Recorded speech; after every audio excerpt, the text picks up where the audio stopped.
എന്താടാ ഈ കിടക്കണത് ആരാണെന്ന മുതലാളിയുടെ വിചാരം?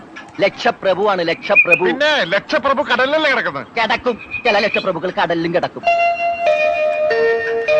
വിശ്വാസം ഇല്ലെങ്കിൽ ഇതെന്താണെന്നൊന്ന് നോക്കിയേ. ഇതെന്താണെന്ന് അറിയാമോ? ഇത് കല്ലാസ്. കല്ലാസല്ല, കള്ളാസ്. അവന്റെ പോക്കറ്റിൽ നിന്ന് കിട്ടിയതാ. അവന് കിട്ടാനുള്ള തുകയുടെ ലിസ്റ്റാണിത്. ലക്ഷങ്ങൾ വരും, ലക്ഷങ്ങൾ. ഇവന്റെ മുഖം കണ്ടാൽ അറിഞ്ഞൂടെ ഇവൻ ചിക്കിലുള്ള വീട്ടിലെ പയ്യനാണെന്ന്. ഇവനെ രക്ഷപ്പെടുത്തിയ പകൽ ഒരു 5 ലക്ഷം രൂപ നമുക്ക് വാങ്ങിച്ചെടുത്തൂടെ? ആരോട് മേടിക്കും? അവന്റെ ഡാഡിയുടെ കയ്യിൽ നിന്ന്. തന്നില്ലെങ്കിലോ? കടപ്പുറം ഇളകും, കുത്തിപ്പിടിച്ച് വാങ്ങും. ഡാഡി നിനക്കറിയാമോ? അത് മമ്മിക്കറിയാലോ. മമ്മി നിനക്കറിയാലേ? അത് ഇവനറിയാലോ. ഇവനാരടാ? അത് അവർക്കറിയാലോ. ആർക്ക്? ഡാഡിക്കും മമ്മിക്കും. ഡാഡി മമ്മി ആരടാ? അവര് ഇവൻ ആരാണെന്ന് അറിയാതെ അവരാരാന്ന് ചോദിക്കാൻ പറ്റുമോ? ഇവൻ ആരാന്നറിയാൻ ഒരു ഐഡിയ. എന്താണ്? ഇവന്റെ ഒരു ഫോട്ടോ എടുത്തിട്ട് ഇവനെ തന്നെ കാണിച്ചിട്ട് ഇതാരാന്ന് ചോദിച്ചാ പോരെ?